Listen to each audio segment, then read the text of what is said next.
What the hell is that doing on my land? You ever walk up to your own property and feel like you're the one trespassing? Because that's me, standing at the edge of my grandfather's wheat field, staring at a damn private jet idling on what used to be our best topsoil.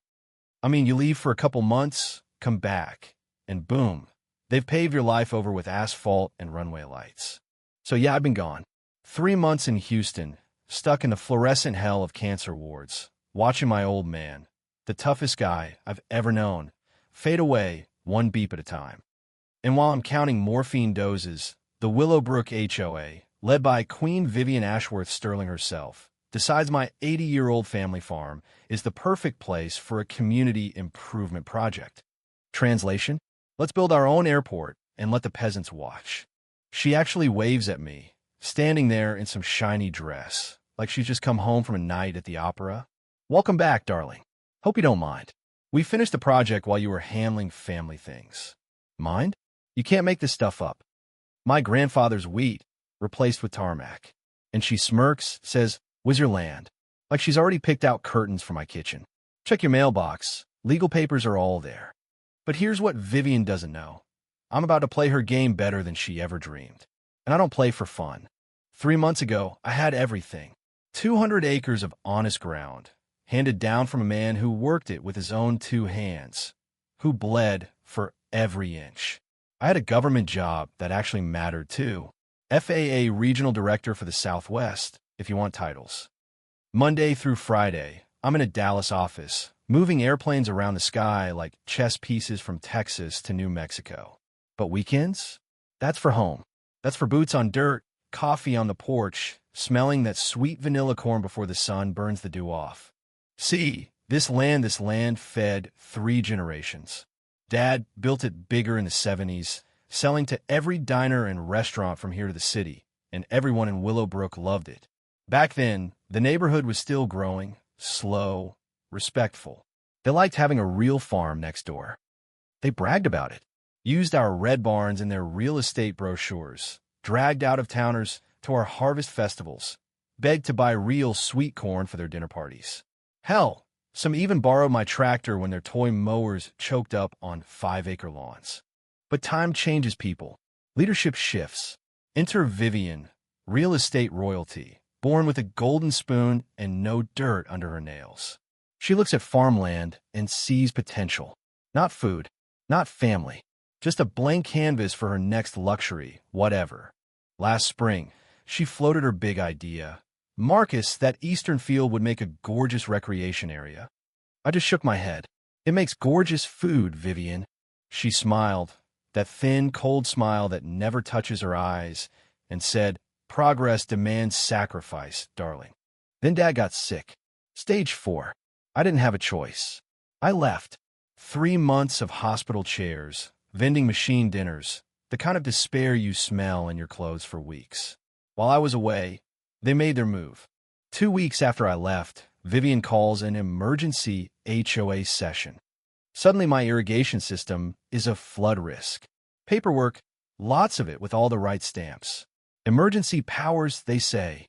Funny how emergencies always seem to show up when folks are too busy grieving to fight back. You want a playbook? It's simple. Step 1. File a petition with the county while the owner's distracted. Step 2. Bring in your friendly appraiser, value my land at $2,000 an acre, not the 50 it's really worth. Step 3. Dump the lowball compensation into escrow, just enough to look legal. Step 4. Start building. Runway lights, asphalt, the works. Mrs. Rosalie, my neighbor who'd brought soup when Dad was first sick, calls me in tears. "Marcus, they threatened to jack up my taxes if I voted no." I'm so sorry. My own bank, 30 years I'd worked with them, suddenly froze my equipment loans. Policy changes, they mumbled. Even my workers got told I'd sold the place. I even got a sympathy card from some lawyer with property transfer documentation tucked inside, like a funeral keepsake. Dad died asking if the harvest would be good that year. I lied, told him it'd be our best yet. What else could I say? That the field he'd built was now just another line item for some developer? So I come home, and there it is, a jet on my wheat, legal papers in my mailbox. Emergency condemnation, proper compensation, every T crossed, every I dotted. Looks airtight, but here's their mistake. Emergency condemnation? That's for floods, hurricanes, actual disasters, not a perfectly fine irrigation ditch that's been there since Truman. And they never notified me. Not once. I was 3 hours away, holding my father's hand. They thought they'd picked the perfect mark. Grieving farmer, no money, no legal muscle. Turns out, they didn't do their homework. First thing I do, I call Rebecca Martinez. She's not a wills and divorces type. She's the kind that's made developers weep in court. She flips through the HOA paperwork, grins. They screwed up. Big time. This isn't an emergency, it's a land grab. You got a case. While Rebecca got to work, so did I. I put up trail cams, the kind the FAA uses to keep airports safe. Turns out, Vivian wasn't just building a runway. She was running a full-blown commercial airport. My cameras caught jets landing every weekend. Wealthy Willowbrook residents flying in from Dallas, Colorado, Martha's Vineyard. She printed up glossy brochures. Exclusive charter service. Only $500 a month to park your plane. She was making a killing. But the real twist? My hidden mics caught Vivian and the county commissioner laughing about how cancer timing was a gift. They tracked my hospital visits, knew when I'd be out of reach, planned everything for months. Dad's illness wasn't a tragedy to them. It was a business opportunity. And get this, Vivian hires a private investigator to dig up dirt on me. Poor guy spends 3 weeks trying to figure out what FAA regional director actually means. His report? I'm probably just some janitor with delusions of grandeur. If only he knew. Rebecca files our lawsuit. Due process violations, fraudulent appraisals, the works. Next thing I know, my supervisors at FAA get flooded with complaints about abuse of authority. Congressional phone calls. Suddenly, my career's on the chopping block. EPA shows up testing groundwater that's never been cleaner. OSHA investigates safety issues. IRS comes looking for hidden income. No violations, but the message is clear. Surrender or drown in paperwork. Then Rebecca's team finds the smoking gun. $500,000 paid to Lanier Aviation Consulting, a company owned by Vivian's law firm. Turns out, they've been registering jets for the HOA board members for months. They planned everything, even while Dad was getting his first chemo. But here's where it gets good. All those jets? Every single one runs through databases I control. Every flight plan, every permit, every operation, my desk. And Vivian's little party was breaking more federal laws than I could count. So I start collecting. Tail numbers, flight manifests, audio from the runway. Every violation logged and dated. I document everything. Because in aviation, I don't just know the rules, I enforce them. Revenge isn't loud. It's patient. And it tastes best served legal. Rebecca's lawsuit hits like a sledgehammer. Vivian punches back. Inspectors swarm my remaining land, citing me for everything from agricultural runoff to noise violations. My phone records every threat, every anonymous complaint, all traced back to Vivian's law firm. Malicious prosecution? Add that to the list. One night, I catch Vivian talking to an aviation consultant. She wants full commercial ops by Memorial Day, flights to Aspen, Martha's Vineyard, the works. Only problem? That requires FAA certification. She smiles. We have friends in federal aviation. This Griffin problem will be taken care of. So I dig. And what do I find?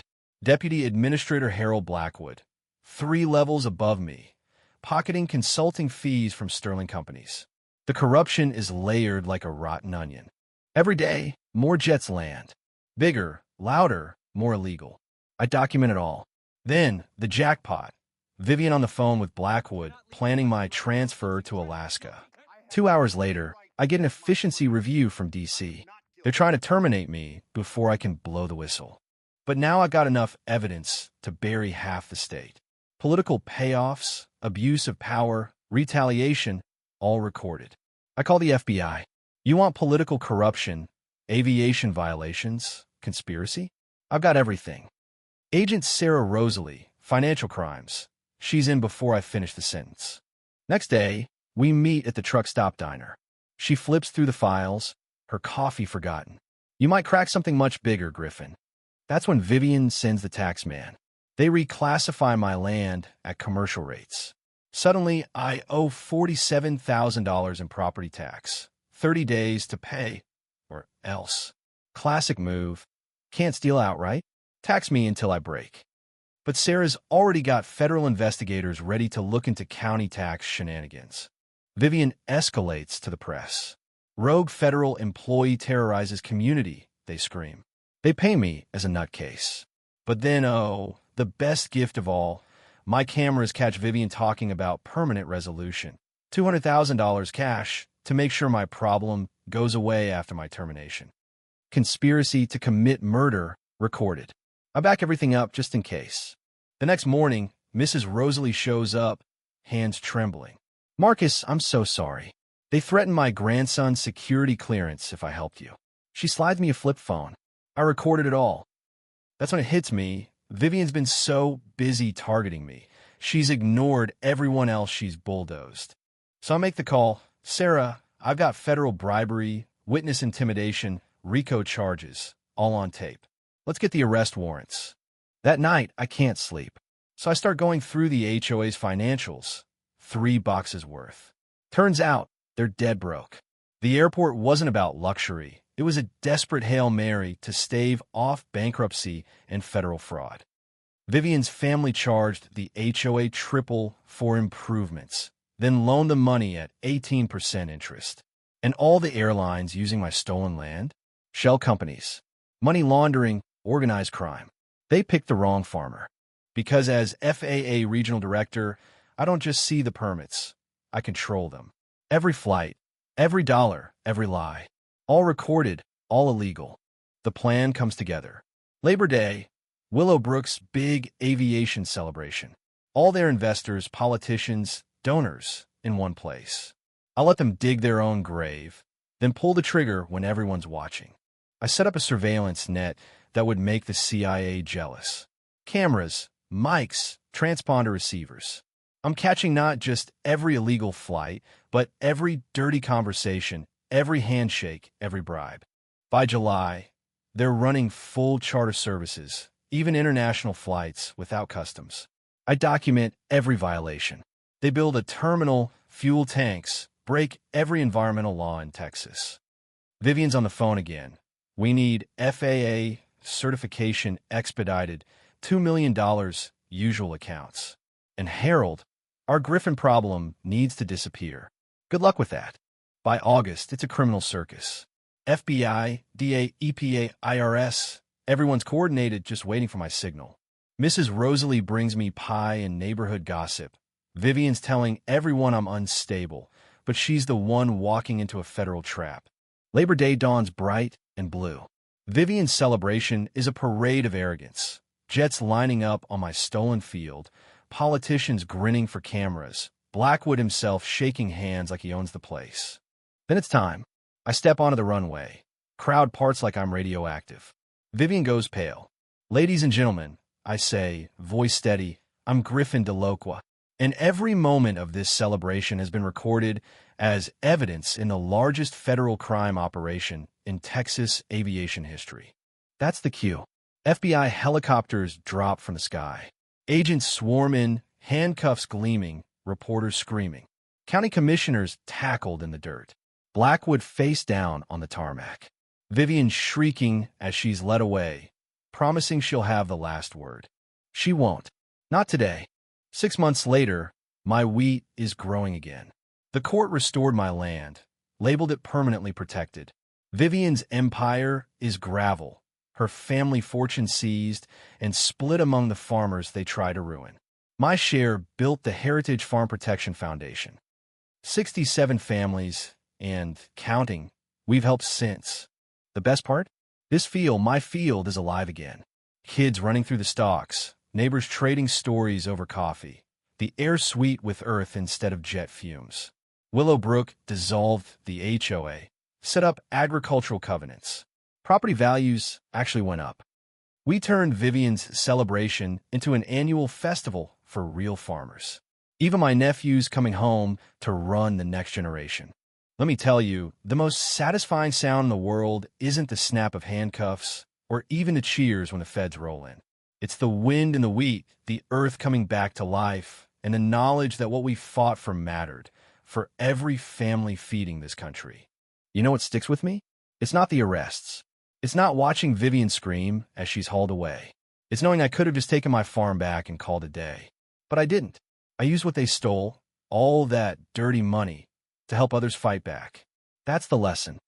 You can let bullies break you, or you can learn their game and beat them at it. I didn't win because I got lucky. I won because I knew the rules, and I used them. So here's my question for you. What's your hidden ace? What skill, what knowledge do you have that your own HOA or boss or bully doesn't know about? Ever had to fight back when someone thought you were powerless? Drop your story below, because I promise someone out there is facing their own battle right now and could use a reminder that it's possible to win. And hey, if you believe in real consequences, speak up, because the only thing worse than getting pushed around is staying down when you know you've got the power to fight.